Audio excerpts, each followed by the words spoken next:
रात के अंधेरे में मौत का साया बनकर आता है वो।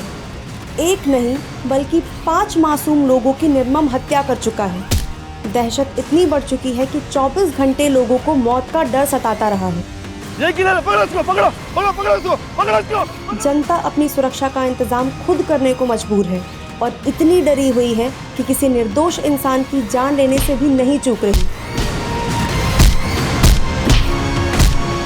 इस दहशत ने इस मौत के सौदागर को एक नया नाम दिया है, रिपर।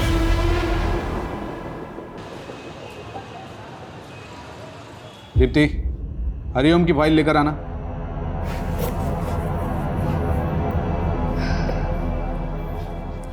सर, मैंने ये केस पढ़ा है, क्लाइंट से बात भी की है। ये उतना बड़ा केस नहीं है, छोटा मोटा फ्रॉड का केस है। अच्छा सर, मैं आपके अंडर 2 साल से बहुत कुछ सीख रही हूँ। अगर आपको ठीक लगे तो क्या मैं ये केस देख सकती हूँ, हैंडल कर सकती हूँ? मैंने दीनानाथ की नहीं, हरिओम की फाइल मंगाई थी। जाओ सही फाइल लेकर आओ। Sorry sir. 2 साल में केस के फाइल के बारे में पता नहीं और केस चाहिए इन्हें।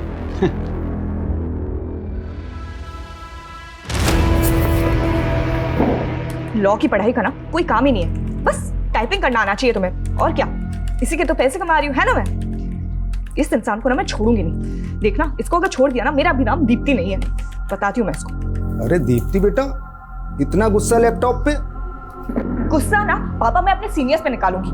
दीनानाथ की फाइल ही मंगवाई थी उसने, पर एंड मौके में मुझे नीचा दिखाने के लिए झूठ बोल दिया। 2 साल से पापा, 2 साल से असिस्टेंट के नाम पे टाइपिस्ट बना के रखा है मुझे। अरे बेटा, मैं तो कहती हूँ कि ऐसी नौकरी को लात मार दो। और वैसे भी शादी के बाद कौन सा तुम्हें नौकरी करना है, घर पे ही तो रहना है। मम्मा। हाँ, जैसे ये आपके साहबजादे पूरा दिन घर में पड़े पड़े मोबाइल से दुश्मनी निकालते हैं। अरे आप घूम फिर के हमारे पीछे क्यों पड़ जाते हैं? पापा, हमारे पास ना एक बहुत बढ़िया बिजनेस प्लान है, बस एक बार फाइनेंसर मिल जाए। कुल 5 लाख रुपए की जरूरत है। अरे एक ख्याली पुलाव से बाहर निकलो और कुछ काम धंधा करो, समझ में आया? आप लेकिन इसके साथ हमेशा ऐसे क्यों करते हैं? हाँ, जब देखो इसके पीछे पड़ जाते हैं। अरे बेटा, छोड़ना क्यों? कहीं और जाओगी तो फिर से शुरुआत करनी पड़ेगी, हैं? यहीं टिकी रहो, आखिर कुछ सीख ही रही हो ना, कुछ जा तो नहीं रहा है आपका। कितना सीखूंगी पापा, अब मुझे केस चाहिए। अरे केस भी मिलेगा, एक दिन इतना केस मिलेगा कि रातों रात तुम्हारा नाम होगा। जज, वकील, क्लाइंट सब तुम्हारे आगे पीछे होंगे। तब ना पापा, मैं सत्यनारायण को अपना असिस्टेंट बना के बहुत सुनाऊंगी। बिल्कुल सुनाना, मगर ये ऐसा उदास चेहरा अच्छा नहीं लगता है। एक बार फिर से मुस्कुरा दे मेरा बेटा। मेरा बेटा। मैडम जी, ये देखिए कितना प्यारा कलर है। एक मिनट मैडम। हेलो, अरे ज्ञान भाई साहब, नमस्कार। कैसे याद किया? ये बताने के लिए फोन किया था कि संडे हमें शोरूम चलना है। शोरूम? किस लिए? अभी शादी में जो आप हमें गाड़ी देंगे उसकी बुकिंग नहीं मिल रही थी, तो मेरे एक दोस्त ने जुगाड़ लगाया है, अपना काम हो जाएगा। पर भाई साहब, गाड़ी की तो कोई बात ही नहीं हुई थी। अरे तो शादी भी तो कहाँ हुई है अभी तक? अभी बात कर लेते हैं। वैसे भी हमने कौन सा हेलीकॉप्टर मांगा है आपसे? पापा, इस सब की क्या जरूरत है? आप क्यों बेकार में उन लोगों को? तू चुप बैठ एकदम। एक तो लड़की तुझे पसंद है, इसलिए अलग जाति में शादी करने के लिए हम तैयार हो गए। अब इन्हें भी तो कुछ करना ही पड़ेगा ना। भाई साहब इतनी महंगी गाड़ी हम कहाँ से देंगे? भाई साहब हम गरीब आदमी हैं। अभी आप देख लीजिएगा, मुझे तो कार चाहिए, बाकी आपकी मर्जी। मर्जी नहीं, जबरदस्ती है ये। नहीं करनी है मुझे ये शादी पापा। आप प्लीज उन लोगों को जाके बता दीजिए। देखो बेटा, जिद नहीं करते हैं, फिर शादी ब्याह में तो लेन देन चलता ही है ना। सौरभ कितना अच्छा लड़का है और तुम पसंद भी करती हो। पापा, आपसे हमारे बिजनेस के लिए 5 लाख रुपए नहीं हो रहे और दी को 20 लाख रुपए की गाड़ी दे रहे हैं। हाँ, क्योंकि ये तुम्हारी तरह बिस्तर पे पड़े पड़े ख्याली पुलाव नहीं पकाती है। पापा फाइनल है, मुझे ये शादी नहीं करनी। आप उन्हें जाके बता दीजिए प्लीज। देखो बेटा, जिद नहीं करते हैं। अब अपने पापा को देखो, पूरे जीवन भर साड़ी की दुकान में सेल्समैनी की, क्योंकि मेरा बेटा अच्छे घर जाए, हमेशा खुश रहे। पापा मुझे ऐसी कोई खुशी नहीं चाहिए जो आपको तकलीफ दे। पागल, तुम्हारी खुशी से मुझे क्या तकलीफ होगी? हाँ, तू तो मेरा बच्चा है, मेरा बेटा है ना?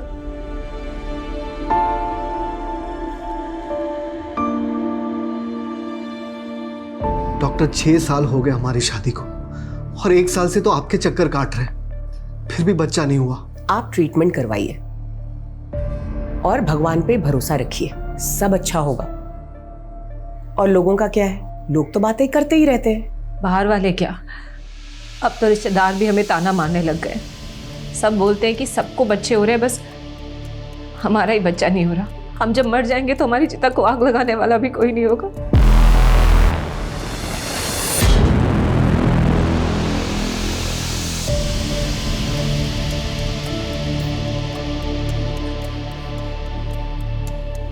सुनिए, आपको डॉक्टर स्मिता ने जवाब नहीं दिया ना? देंगे भी कैसे?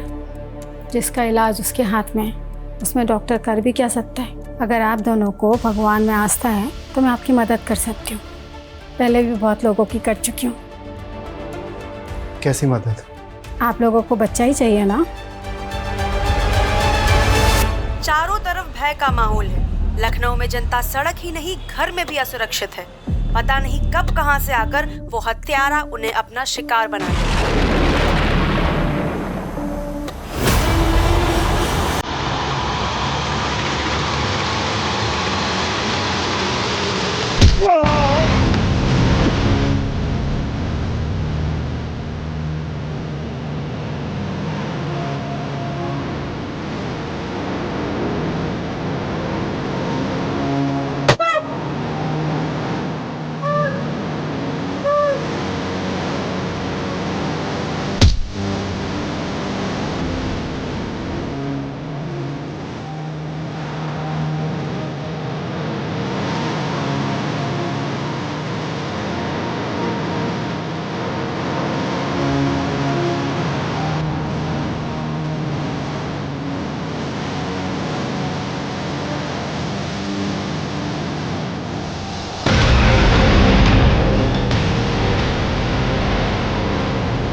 सर, मेरे पापा कल दोपहर 2 बजे घर से निकले थे और अभी तक नहीं लौटे। उनका फ़ोन भी स्विच ऑफ है। हमने हमारे रिश्तेदारों से, उनके दोस्तों से, वो जहाँ काम करते हैं वहाँ भी हर जगह पता किया, पर वो कहीं नहीं मिले। मुझे उनके लिए बहुत डर लग रहा है सर। अभी तो 24 घंटे हुए नहीं है। आप एक काम कीजिए, 24 घंटे के बाद आइए। सर, मेरा नाम एडवोकेट दीप्ति वर्मा है। अगर आपके इस 24 घंटे की टाइमलाइन के चलते मेरे पापा को कुछ हुआ ना, तो याद रखिए आपको इसका जवाब कोर्ट में देना होगा। देखिए, 24 घंटे के पहले मिसिंग कंप्लेंट लेना बनता तो नहीं है, लेकिन फिर भी मैं लिख लेता हूँ।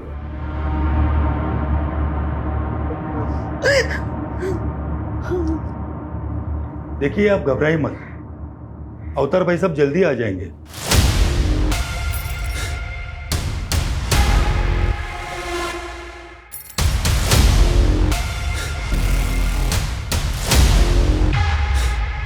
ये सब ना आपकी वजह से ही हुआ है। आपके कार की डिमांड की वजह से पापा कितना परेशान रहते थे।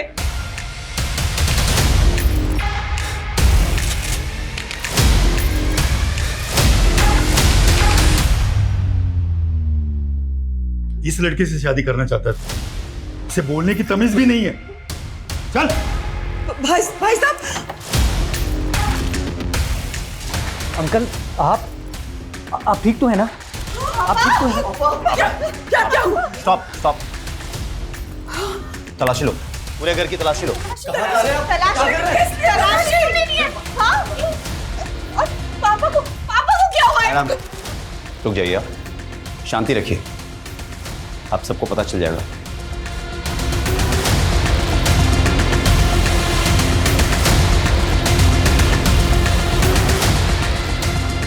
सर, ये गोल्ड और बेल्ट लगा पैसा और घड़ी मिली सर।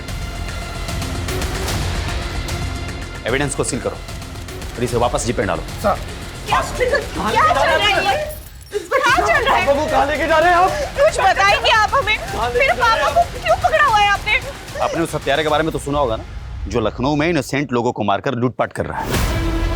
वो सीरियल किलर। करेक्ट, और वो सीरियल किलर कोई और नहीं, आपके पापा हैं। कुछ भी बोल रहे हैं आप। मेरे पापा एक शरीफ सीधे साधे इंसान ने 7 मर्डर खुद कबूल किए हैं। पिछले साल अलीगंज में एटीएम किलिंग से लेकर 2 दिन पहले हुए हस्बैंड वाइफ के डबल मर्डर।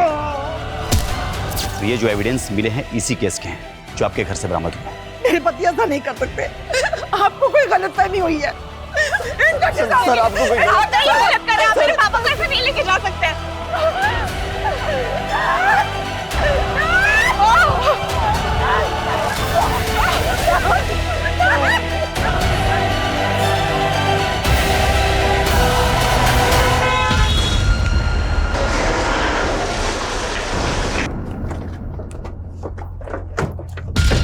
ध्यान से देखिए, ये है वो दरिंदा जिसने 7 मासूम लोगों की हत्या की है। अब कुछ कहना चाहिए इन मर्डर्स के मामले में? क्या आपको कभी किसी पर तरस नहीं आया? जवाब दीजिए, कुछ तो जवाब देकर जाइए। अवतार जी, आपको जवाब देने का जवाब दीजिए। ध्यान से देखिए, साड़ी की दुकान में काम करने वाला इतना साधारण सा दिखने वाला आदमी 7 मासूम लोगों का हत्यारा है। मेरे पापा जो किसी से ऊंची आवाज में बात तक नहीं करते, आपने उन्हें सीरियल किलर बना दिया। बनाया नहीं है, उन्होंने अपना जुर्म खुद कबूल किया है और खुद सबूत भी बरामद करवाया है। कबूल नहीं किया, करवाया गया है टॉर्चर करके। सब प्लीज आप। दीप्ति, मैंने ये केस बारीकी से पढ़ा है, सारे सबूत तुम्हारे पापा के खिलाफ है और उन्होंने कन्फेशन भी दिया है, कोई चांस नहीं है। सब मेरी बात सुनिए, ये पूरा केस ही झूठा है। यहाँ पुलिस फाउल प्ले का। मैं ये केस नहीं लड़ सकता, सॉरी। सब बट मेरी। मैडम जी, मैं समझ सकता हूं बड़ा मुश्किल है ये कि पुलिस को पिछले 1 साल से जिस सीरियल किलर की तलाश थी वो कोई और नहीं बल्कि आपके पापा हैं। नहीं है मेरे पापा किलर। मैं कोर्ट जाऊंगी और इस बात को साबित करूंगी, पर हार नहीं मानूंगी। जरूर जाइए दीप्ति जी, ये आपका हक है, पर एक बात याद रखिएगा, कोर्ट में भी ये बात साबित होगी कि 7 लोगों को मारने वाला कोई और नहीं बल्कि आपके पापा हैं।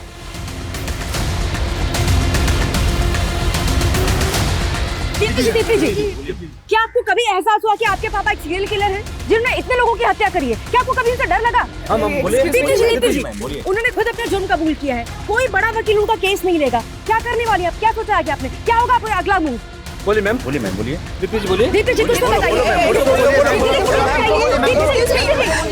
जैसा कि आप देख रहे हैं, दीप्ति जी अभी तक इस केस में कुछ नहीं बोल रही है। कोई बड़ा वकील इनका केस नहीं लेगा। आगे क्या करने वाली है भी किसी को नहीं पता, पर हम आपको सारे अपडेट्स देते रहेंगे।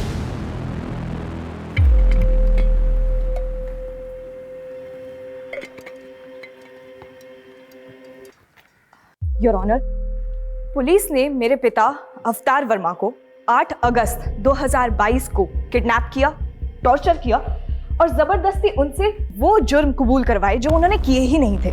ऑब्जेक्शन माय लॉर्ड, ये बिना किसी पुख्ता सबूत के पुलिस पर इल्जाम लगा रही है, जैसे पुलिस कोई किडनैपिंग गैंग चला रही है। मिस दीप्ति, आपने अपने पिता की मिसिंग कंप्लेंट लिखवाई थी? ये है मेरे पिता की मिसिंग कंप्लेंट की कॉपी जो हमने लिखवाई थी। बावजूद इसके पुलिस ने हमें 2 दिन तक कुछ इन्फॉर्म नहीं किया। कैसे इन्फॉर्म करता योर ऑनर? अक्यूज्ड ने 2 दिन तक मुंह ही नहीं खोला। कौन है, कहाँ रहता है, क्या करता है? 2 दिन तक वो मेरे पिता से उनका नाम, पता, ये सब जानने के लिए उन्हें टॉर्चर करते रहे। जब पुलिस मेरे पिता को घर पे लेके आई थी तो उनकी क्या हालत थी, वो अपने पैरों पे चल भी नहीं पा रहे थे। कौन है आपका गवाह? माय लॉर्ड, मैं कोर्ट को उनकी लिस्ट दूंगी, पेशी करवाऊंगी उनकी। दीप्ति जी, कोर्ट में मनगढ़ंत कहानियां नहीं, सबूत चलते हैं जो अवतार वर्मा के खिलाफ पुलिस के पास है और जो कोर्ट में पेश किए गए। कौन से सबूत? वो गोल्ड क्यूब, घड़ी, पैसे जिसमें खून लगा हुआ था, जो खुद पुलिस ने हमारे घर पे प्लांट किया है, क्योंकि ऑनेस्टली ना उनके पास फॉरेंसिक टीम थी और ना ही सर्च वारंट। सर, वारंट और फॉरेंसिक रिपोर्ट के लिए हमने बोला था, लेकिन उसमें लेट होने वाला था। हमें एविडेंस को सिक्योर करने थे और डर था कि एविडेंस के साथ छेड़छाड़ की जा सकती है। अच्छा, इसीलिए उनको पूरे परिवार को हॉल में बंधक बनाना पड़ा और पुलिस खुद बेडरूम में जाके सबूत लेके भी आ गई। एविडेंस कलेक्शन की कोई रिकॉर्डिंग नहीं की गई। सर, रिकॉर्डिंग भी की है और कोर्ट में सबमिट भी किया है। I object your honour. यहाँ जिस रिकॉर्डिंग की बात हो रही है वो पुलिस ने खुद की है, किसी ऑथराइज्ड वीडियोग्राफर के थ्रू नहीं हुई है। वाह दीप्ति जी वाह, कभी आप कहती है कि रिकॉर्डिंग हुई नहीं है, फिर आप कहती है कि पुलिस ने रिकॉर्डिंग कर ली है, ऑथराइज्ड वीडियोग्राफर ने रिकॉर्डिंग नहीं की। आपका ऑब्जेक्शन किस बात पे है? वीडियो की क्वालिटी पे? क्या अच्छा नहीं दिख रहा है? दीप्ति जी, अगर हम मान भी ले कि आपके पिता इनोसेंट हैं, फिर भी पुलिस के पास क्या कारण है कि वो उन्हें झूठे केस में फंसाएगी? अपने रेपुटेशन को बचाने के लिए। हम सबको पता है पिछले 1 साल से पुलिस किलर को नहीं पकड़ पाई है। फिर अचानक एक दिन उन्होंने मेरे पापा को पकड़ा और जेल में डाल दिया, जबकि एक्चुअली सीरियल किलर अभी तक बाहर घूम रहा है। 7 लोगों का मर्डर हुआ है। सच का जानना जरूरी है, जो पुलिस इन्वेस्टिगेशन में सामने नहीं आ पाया है। ये कोर्ट ऑर्डर देती है कि इस केस की जांच क्राइम ब्रांच से करवाई जाए ताकि सच जनता के सामने आ सके। Court dismissed. पुलिस की साख जो पहले से दांव पर थी, कोर्ट के फैसले से उसे बड़ा झटका लगा है। सीरियल किलर केस जांच में गड़बड़ी के आरोप के बाद केस क्राइम ब्रांच को सौंप दिया गया है, इस उम्मीद के साथ कि सच सामने आएगा। जो किलर पिछले 1 साल से पूरे शहर के लिए खौफ बना हुआ था, पुलिस की नींद उड़ाई हुई थी, किशन और अनीता के मर्डर के 2 घंटे बाद ही इतनी आसानी से उसको अरेस्ट कर लिया तुमने। कैसे? आसानी से नहीं सर, पिछले 1 साल से दिन रात एक कर रखा था हमने। फिर उस दिन जब मुझे डबल मर्डर की खबर मिली, मैं फौरन क्राइम सीन के लिए निकला। रास्ते में मुझे अवतार दिखाई दिया, बहुत ही अजीब बिहेव कर रहा था वो। गाड़ी रोक, गाड़ी रोक, गाड़ी रोक।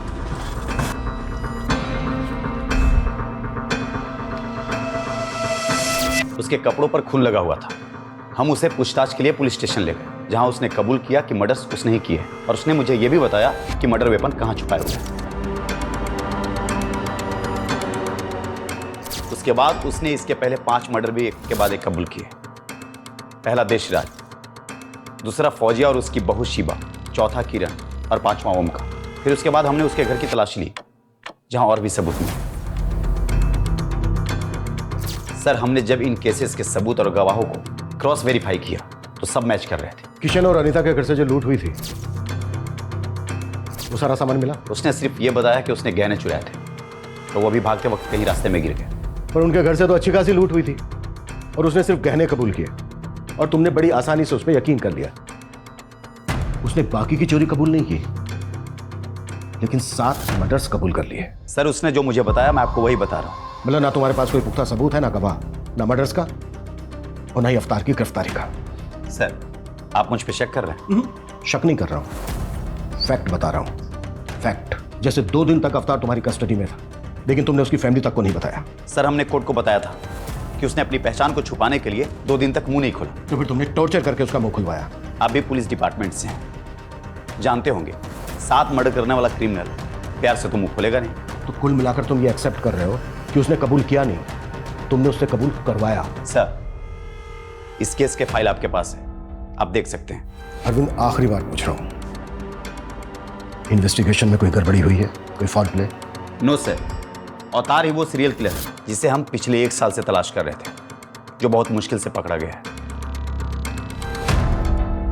सर, मैं तो अपनी बेटी दीप्ति की शादी के लिए पैसों का इंतजाम ना हो पाने की वजह से परेशान था। अरे भाई साहब, ये पुराना सोना है, मेरी मजबूरी है इसलिए हम इसको बेच रहे हैं। अगर थोड़ा बहुत और ज्यादा हो जाए तो देख लीजिए आप। नहीं, इससे ज्यादा नहीं हो सकता। सर मैं भाग नहीं रहा था, मैं तो परेशान होकर रोड के किनारे बैठा था, तभी इंस्पेक्टर साहब की गाड़ी वहाँ पे रुकी। हेलो, यहाँ क्या कर रहा है? कुछ नहीं साहब, वो थक गए थे तो बैठ गए यहाँ पे। घर किधर है तुम्हारा? साहब यहीं पास में है आगे। चल बैठ गाड़ी में, मैं भी उधर ही जा रहा हूँ, छोड़ देता हूँ तुम्हें। कहना है कि जब उन्होंने आपको पकड़ा तो आपके कपड़ों पर खून लगा था। किशन और अनीता के खून से सने वो कपड़े उन्होंने हमें दिए हैं, तो फिर वो खून कहाँ से आया? सर ये तो हमें नहीं मालूम सर, वो मुझे पकड़ के थाने ले गए और वहाँ उन्होंने हमारे सारे कपड़े उतरवा दिए और साहब 2 दिन तक हमारे साथ मारपीट करते रहे। बोले कि मैं जो कहता हूँ वो कबूल करो। चल पेंट खोल। अरे साहब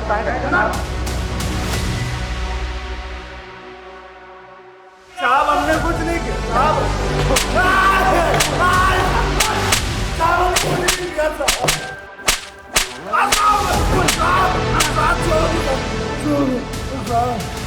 अबे कबूल कर ले, वरना यहाँ से जिंदा नहीं जाता। अगर मैं कबूल नहीं करता तो सच में वो मुझे जान से मार देते साहब। किशन और अनीता के मर्डर के अलावा आपने 5 और मर्डर कन्फेस किए हैं। ये तो मुझे पता भी नहीं था साहब, वो जहाँ बोलते गए मैं साइन करता गया।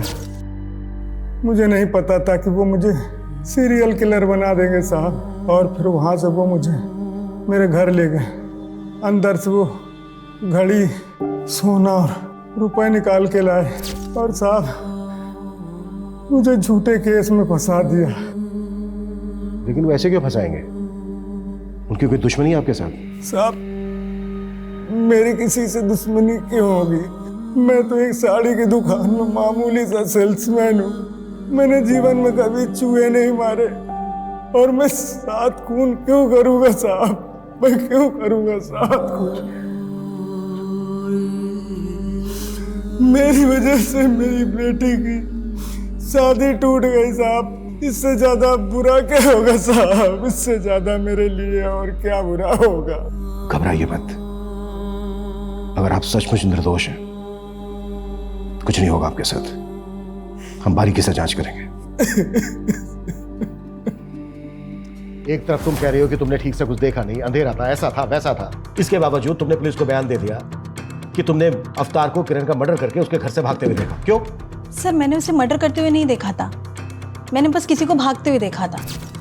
और ये बात मैंने जब किरण का मर्डर हुआ तो पुलिस को बताई थी। उन्होंने मुझे एक फ़ोटो दिखाई और बताया कि तुमने जिस आदमी को देखा वो यही था। मुझे लगा अच्छा है पकड़ा गया। तुमने अपने भाई के किलर को देखा था? जी सर। ये वो हो सकता है सर, क्योंकि उस दिन मैं दुकान बंद कर रहा था और भैया गलियों में आगे निकल गए थे और जैसे मैंने उनकी चीखें सुनी, पीछे मुड़ के देखा तो एक आदमी भागता हुआ जा रहा था। भैया भैया क्या हुआ भैया?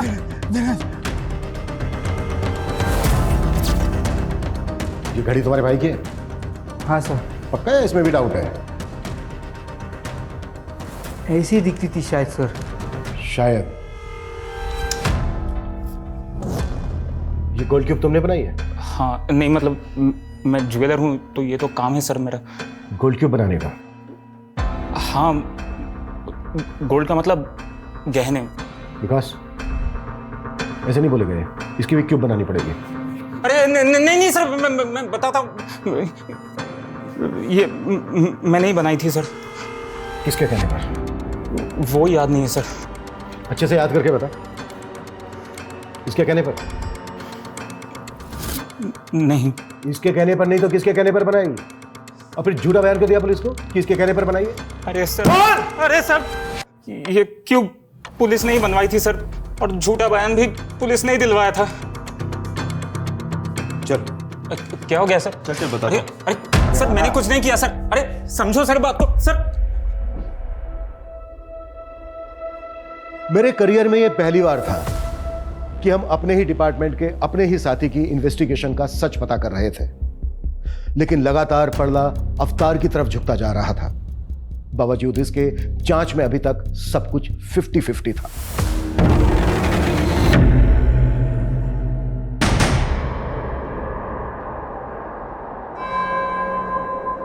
किशन अनीता के मर्डर केस की इंफॉर्मेशन तुम्हें किसने दी? ऑफिशियल या फिर कोई पर्सनल सोर्स था? उससे क्या फर्क पड़ता है सर? बताता हूं।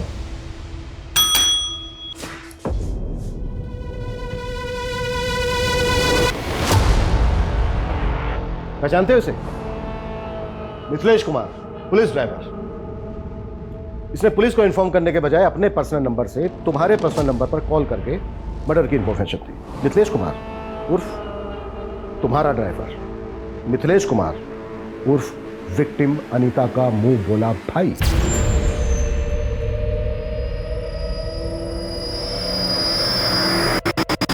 हाँ, तो इसे डायरेक्ट पता चला और इसने मुझे डायरेक्ट कॉल किया, तो इसमें क्या हो गया? हुआ ये कि क्राइम सीरियल किलर की तरह किया गया, और अगर ये उसी ने किया है तो वो एक बार फिर तुम्हारे हाथ से निकल गया। तुमने ये भी जानने की कोशिश नहीं की कि किसी ने सीरियल किलर की कॉपी करके फायदा उठाने की कोशिश तो नहीं की। तुमने बस आनन फानन में अवतार को उठाया और एक डबल मर्डर केस को सीरियल किलर केस से जोड़ दिया, सिर्फ इसलिए कि पिछले 1 साल से सीरियल किलर की हड्डी जो तुम्हारे गले में अटकी थी किसी ना किसी तरह से वो निकल जाए, बस। सर, ऐसा कुछ भी नहीं। अच्छा, एक बात बताओ, देशराज मर्डर केस में जो सीसीटीवी फुटेज है उसमें किलर का चेहरा नहीं दिख रहा, फिर तुमने ये कैसे डिसाइड कर लिया कि वो अवतार है?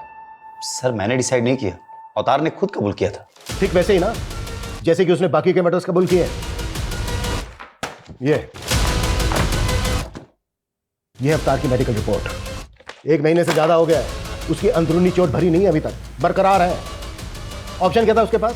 अगर वो कबूल नहीं करता तो शायद तुम उसको कस्टडी में ही मार देते। सर, अवतार ने अनीता और किशन का मर्डर किया है और मर्डर वेपन उसने खुद बरामद करवाया। वही रोड ना जिसमें ब्लड के निशान तक नहीं है, फिंगरप्रिंट्स की तो बात ही कुछ और है। सर, उसने जानबूझ करके रॉड को पानी की टंकी में छुपाया था ताकि ब्लड और फिंगरप्रिंट्स दोनों दूर जाए।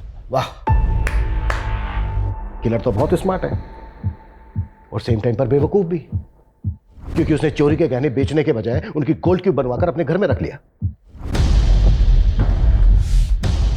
किरण मर्डर केस की विटनेस माला, उसने तुम्हें नहीं बताया बल्कि तुमने उसे बताया कि उसने जिस भागते हुए आदमी को देखा था वो अवतार है। ठीक वैसे ही जैसे ओम के भाई दिनेश को तुमने बताया कि उसने भी जिस भागते हुए आदमी को देखा था वो अवतार है।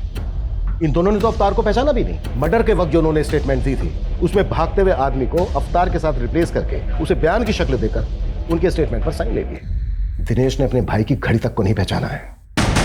सर, पता नहीं अब ये दिनों झूठ क्यों बोल रहे हैं। झूठ वो लोग नहीं बोल रहे हैं जो तुम बोल रहे हो। जिस ज्वेलर से तुमने गोल्ड क्यूब बनवाई है ना, उसने बयान दिया है कि अवतार ने गोल्ड क्यूब नहीं बनवाई है बल्कि पुलिस ने बनवाई है, और पुलिस ने उससे झूठा बयान लिखवाया है। ठीक है, मैं मानता हूं कि इस सीरियल किलर केस में मैंने उसे गलत तरीके से फ्रेम किया ताकि ये सीरियल किलर केस का सरदर्द हमेशा के लिए खत्म हो जाए। और ये सच है सर कि अनीता और किशन का मर्डर अवतार ने किया।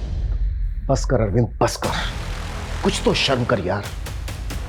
एक डबल मर्डर केस को सीरियल किलर मर्डर केस के साथ जोड़कर तुमने ना सिर्फ इस केस को खुला छोड़ दिया है बल्कि उस सीरियल किलर को भी मैसेज दे दिया है कि तू आजाद है, जो चाहे करना चाहे कर, हम तुझे ढूंढ ही नहीं रहे, हम तो ऑलरेडी किसी को बलि का बकरा बना चुके हैं। जा सकते हो तुम, सस्पेंशन लेटर बहुत जल्द तुम्हें मिल जाएगा।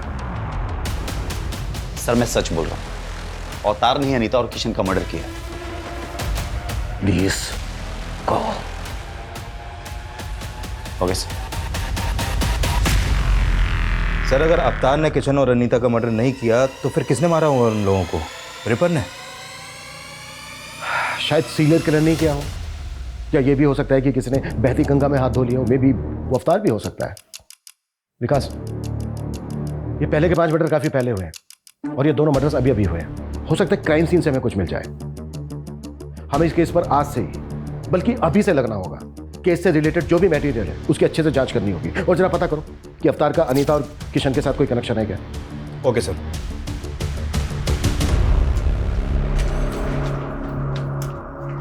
गर्मा गर्म पकौड़े। ओह वाह। नो, हाथ गंदे है ना, पहले हाथ धो लो।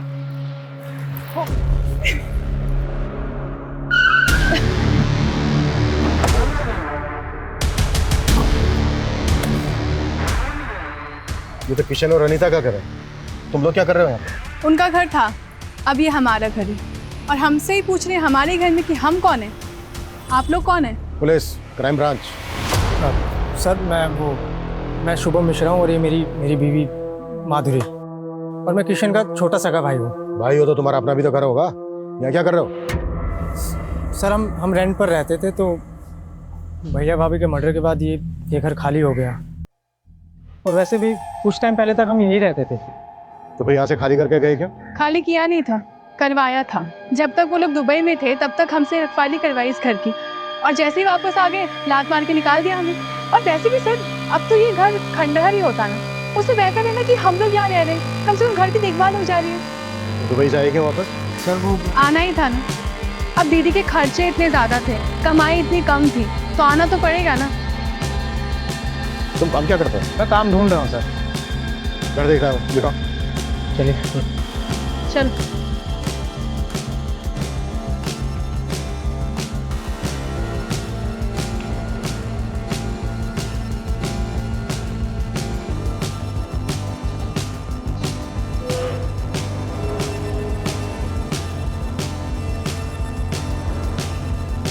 सर, किशन की लाश मिली थी यहाँ पर, और अनीता की यहाँ पर। सर, फ्लोर पे ब्लड ट्रेल को देख के लग रहा है कि यहाँ से अनीता की बॉडी को घसीट के ले जाकर वहां पे रखा गया। सर, पूरा घर बिखरा पड़ा था, लगता है ये मर्डर्स लूट के इरादे से किया गया।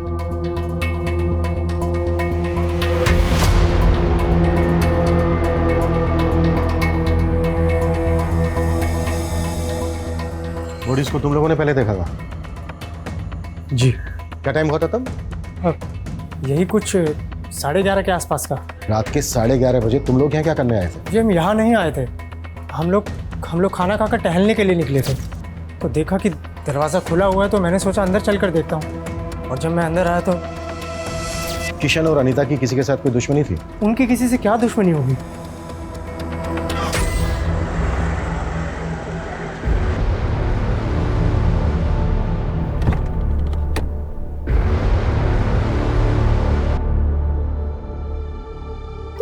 सर, अवतार जी कैसा महसूस कर रहे हैं आप घर वापस आकर? घर आकर और परिवार के लोगों से मिलकर बहुत अच्छा लग रहा है। सब आपके खिलाफ थे, पर आपकी बेटी ने आप पर भरोसा दिखाया। कुछ कहना चाहेंगे दीप्ति जी के बारे में? मैंने तो उम्मीद ही छोड़ दी थी, लेकिन मेरी बेटी दीप्ति ने मुझे बचा लिया, वरना मैं तो जेल में पड़े पड़े मर ही जाता। दीप्ति जी, पापा हमेशा से कहते थे कि मुझे एक बहुत बड़ा केस मिलेगा, पर मुझे नहीं पता था कि मैं पापा के लिए केस लड़ूंगी।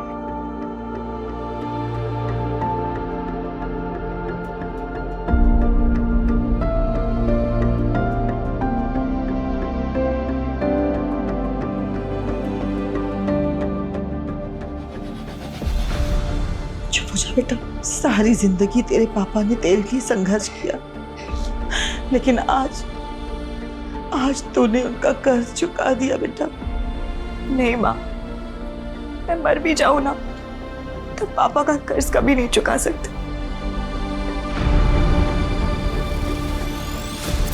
Welcome back. और कैसा है मेरा बेटा? बिल्कुल ठीक।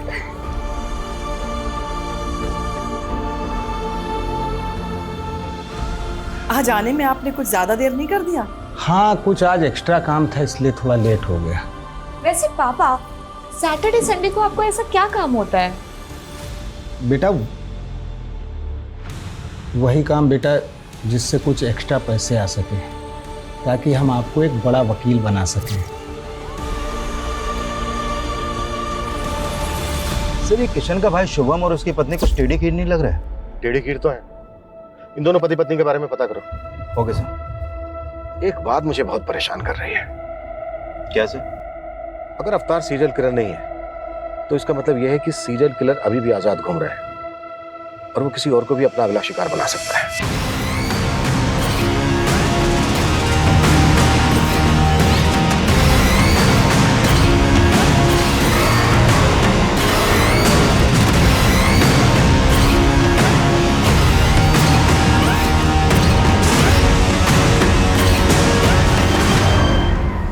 सर शुभम के बारे में इंक्वायरी करते वक्त पता चला कि जब वो पहले किशन के घर पे रहता था तो उसका आए दिन किसी से बहुत झगड़ा होता था।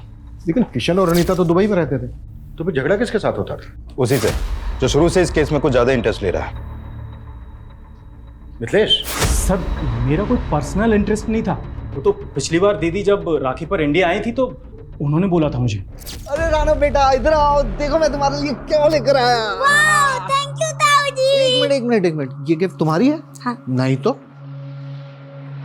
भैया जब हम दुबई में हो ना तो आप यहाँ पर चक्कर लगाते रहा करो। अरे शुभम रह तो रहा है यहाँ पर। यही तो दिक्कत है कि वो रह रहा है। मुझे तो डर लग रहा है कि हमारे जाने के बाद वो इस घर पे कब्जा कर लेगा। अनीता के फ्रिज में चिकन था, ये पता है तुम्हें? हाँ सर, वो मेरे सामने ही सीज किया था उन्होंने। फॉरेंसिक की रिपोर्ट में आया है कि उस चिकन में जहर मिला था, चूहे मारने की दवाई। और तुम और अरविंद तो अवतार को सीरियल किलर बना रहे पर तुले हुए थे। आई एम श्योर वो रिपोर्ट किसने देखी तक नहीं होगी। लेकिन सर वो चिकन तो दीदी जीजाजी ने नहीं खाया था। ये तुम्हें कैसे पता? क्योंकि उसी रात दीदी ने मुझे फोन कर चिकन खाने के लिए बुलाया था। व्हाट? अनीता तुम्हें जहर देकर मारना चाहती थी? हो सकता है सर दीदी को पता ही ना हो कि चिकन में जहर है, क्योंकि वो चिकन दीदी ने नहीं बनाया था। फिर देकर गया था। कौन देकर गया था? सर आप किसकी बात सुन रहे हैं? मुझे तो लगता है कि इसी ने मेरे भैया और भाभी को मारा है और अब मुझे जेल भिजवाकर इस घर पर कब्जा करना चाहता है। मतलब? दीदी इतनी परेशान हो तो मेरे बच्चे को गोद ले लो। सर ऐसा तो मैंने दीदी का दिल रखने के लिए कहा था। ऐसे कोई किसी को अपना बच्चा देता है क्या? आप इससे पूछिए ना, ये जहरीला चिकन क्यों लेकर आया था? सर वो चिकन हमने भी खाया था, लेकिन हम तो नहीं मरे ना।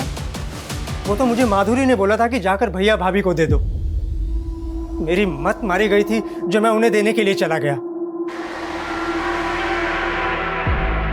तो ये सारी की सारी प्लानिंग तुम्हारी थी? सही मैंने अपने बच्चे के लिए किया था। मुझे लगा था कि उनके ना तो बच्चे हैं और ना होंगे, और कल को ये घर मेरे बेटे को मिल जाएगा।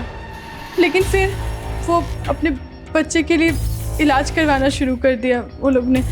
माधुरी तुमने क्या किया? बंद करो ये ड्रामा, लेके चलो दोनों को, वहां खबर लेते हैं इनकी। सर आप मेरी बात सुनिए। और तो ये मत सोचना कि तू बच गया है। सीरियल किलर की एक एक डिटेल बता दी तुझे। किशन और अनीता का मर्डर बिल्कुल वैसा ही हुआ है। मैंने ऐसा कुछ भी नहीं किया सर। अगर किया है तो सोच ले, नौकरी तो जाएगी जाएगी, अंदर भी जाएगा, वो भी लंबा। सर अगर वाकई में अनीता और किशन के डबल मर्डर्स में इनका हाथ हुआ तो हमारी मुश्किलें और भी बढ़ने वाली हैं, क्योंकि वो सीरियल किलर यानी कि रिपर अभी भी खुलेआम घूम रहा है।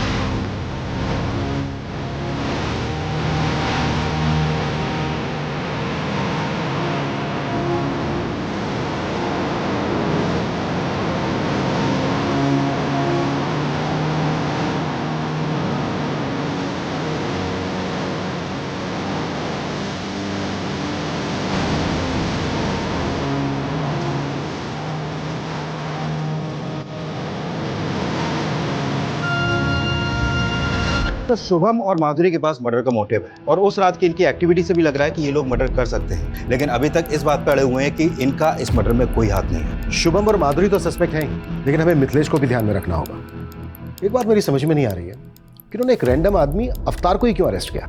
सर अवतार के बारे में कुछ और भी बातें पता चली हैं। ये बात सही है कि एक सिंपल सा आदमी है, साड़ी की दुकान में एक सेल्समैन है, लेकिन सर इसके अलावा ये 7-8 साल पहले थिएटर भी करता था। एक्टिंग का शौक था इसे।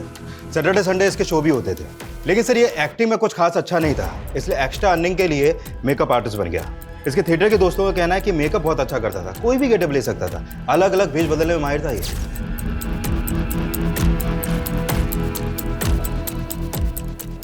सर आपने अभी की ब्रेकिंग न्यूज देखी? क्या न्यूज है? जैसी करनी वैसी भरनी का ताजा उदाहरण है लखनऊ सीरियल किलर केस का मामला। जब वो दबे पांव अपना अगला शिकार करने जा रहा था, लोगों ने उसे देखा और उन्हें शक हुआ। गुस्साई भीड़ ने कॉलोनी में घुसकर उसे इतना मारा कि मौके पर ही उसकी मौत हो गई। पुलिस ने स्थिति पर काबू पा लिया है और जांच चल रही है।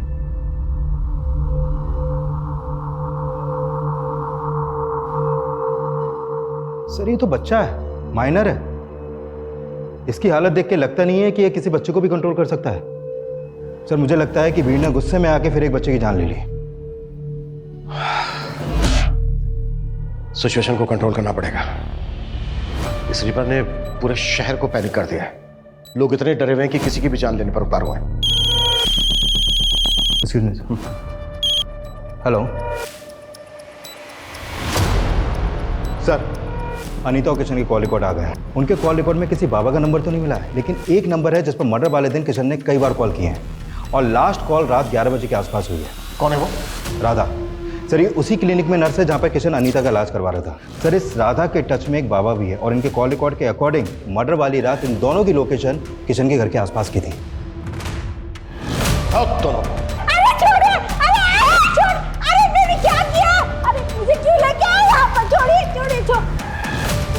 सर मुझे यहाँ क्यों लेके आए? मैंने क्या किया है? सब पता चल जाएगा। उधर देखो मुकेश। गुड, काफी समझदार हो तुम। अब डायरेक्टली पूछ रहा हूं, मार खा के बोलोगे या फिर बिना मार खाए? बोलो।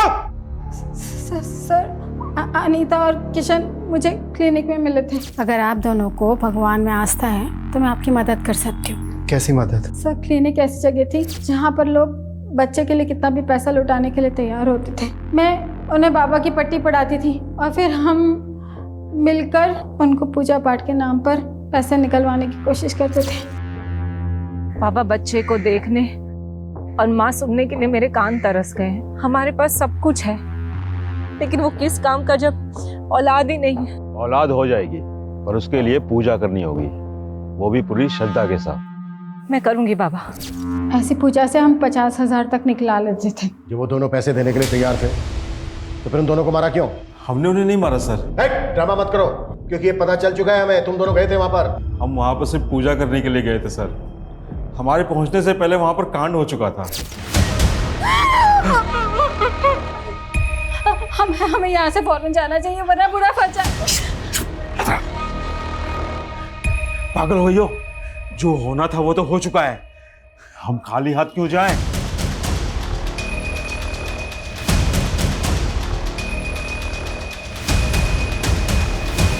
सर हमने सिर्फ चोरी की है, किसी को मारा नहीं है सर। चोरी का सामान कहाँ है? सर हमारे पास है, हम दे देंगे, हम सब दे देंगे सर। पता ही ज़्यादा कीमती है, लेकिन चोरी के है ना 8 से 10 लाख रुपए मिलेंगे। चाहिए तो बोलो, नहीं तो रखो।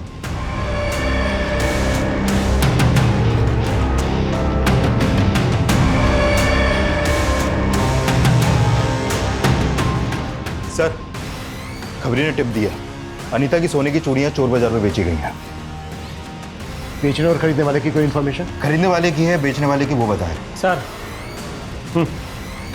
सर राधा और बाबा ने जो सामान चोरी किया था उस सामान में ये साड़ी भी मिली है, जो ठीक उसी दिन खरीदी गई थी जिस दिन अनीता और किशन का मर्डर हुआ था।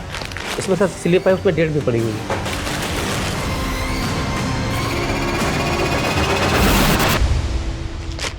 हाँ सर, ये साड़ी हमारी दुकान से खरीदी गई है, लेकिन इसका फॉल लगाने के बाद घर भेजनी थी, इसलिए उस दिन दुकान बंद होने के बाद हमने भेजी थी। दुकान कब बंद होती है आपकी? दुकान 9 बजे बंद हो जाती है साहब, लेकिन सब समेटते समेटते 10 बज जाते हैं। इस साड़ी को देने कौन गया था?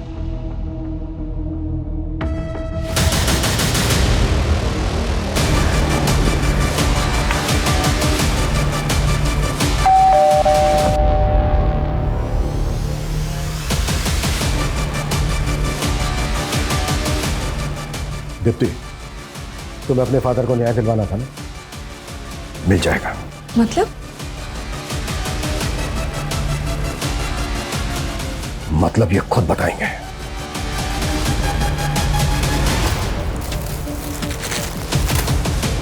ये है ना वो साड़ी जो तू अनीता को डिलीवर करने उसके घर गया था, और जब हमने तेरे से पूछा कि किशन और अनीता को जानता है क्या, तो क्या बोला तूने? कि तूने उनको कभी देखा नहीं। इतनी कमजोर याददाश्त है तेरी। देखिए आप मुझे फंसा रहे हैं, मैं मीडिया में जाके बोलूंगा कि आप लोग मुझे जबरदस्ती। अभी बाहर मीडिया से जाकर मैंने बोल दिया ना कि ये सारी की सारी प्लानिंग तेरी बेटी की थी। तो जितना टाइम लगा है ना उसे अपना नाम बनाने में, उससे कहीं कम टाइम लगेगा उसका नाम खत्म होने में। अब बोल, अकेले जेल जाएगा या फिर अपनी बेटी के साथ? दीप्ति मेरी बेटी मेरी जान है। उसके लिए एक बड़े घर का रिश्ता आया तो मुझे लगा कि मेरी बेटी बड़े घर जाएगी तो जीवन भर खुश रहेगी, पर उन्होंने शादी में 20 लाख की कार मांग दी। मैं बहुत परेशान था, कुछ समझ में नहीं आ रहा था। फिर सेठ जी ने ये साड़ी डिलीवर करने के लिए दी और मैं सोचते सोचते कब वहाँ पहुँच गया। मैडम जी, ये आपकी साड़ी एक बार ठीक से चेक कर लीजिए। तभी मेरी नज़र उन गहनों में पड़ी। उसके गहने मेरे दिमाग में घूमते रहे कि अगर ये गहने मुझे मिल जाएंगे, मेरी बेटी की शादी अच्छी से धूमधाम से हो जाएगी। सीरियल किलर के बारे में टीवी में देखा था, तो ठीक उसी तरह मैंने उन दोनों का मर्डर कर दिया। मैंने उन्हें मारकर उनके सारे गहने ले लिए थे, पर मैं इतना डर गया था, डर के मारे इधर उधर भटक रहा था और तभी वहाँ पुलिस की गाड़ी आ गई। तू एक आम आदमी है, इतना बड़ा क्राइम करके तूने पुलिस को बेवकूफ़ बनाया, कैसे? सर, मेरी बेटी वकील है और उससे केस के बारे में बातचीत होती रहती थी, तो मुझे समझ में आ गया था कि पुलिस को कैसे घुमाना है। घुमाया तो बहुत तूने, लेकिन अब तेरी बारी है। देशराज, फौजिया, शिवा, किरण, ओम के मर्डर करने में तूने अपने मेकअप आर्टिस्ट होने का फायदा उठाया। चेहरा बदल बदल के मर्डर किया तूने, ताकि कोई देखे भी तो बाद में पहचान ना पाए। साहब, मैं मेकअप आर्टिस्ट था, पर मैंने ऐसा कुछ नहीं किया जो इल्ज़ाम आप मुझ पे लगा रहे हैं। पहले उन लोगों ने मार पीट करके सीरियल किलर बनाया और अब आप भी वही कर रहे हैं। साहब, मैं मानता हूँ कि मैंने अनीता और किशन को मारा है, बाकी मैंने किसी को नहीं मारा है। मैं सच बोल रहा हूँ साहब। किशन और अनीता के मर्डर्स अवतार वर्मा ने कबूल कर लिए हैं। इसके पुख्ता सबूत भी है हमारे पास, पर बाकी के 5 मर्डर्स वो हमेशा की तरह डिनाई करता रहा। हालांकि हमने बहुत कोशिश की, पर साबित करना हमारे लिए आसान नहीं था। इसके बावजूद हम आज भी पूरी कोशिश कर रहे हैं उन केसेस को सोल्व करने की।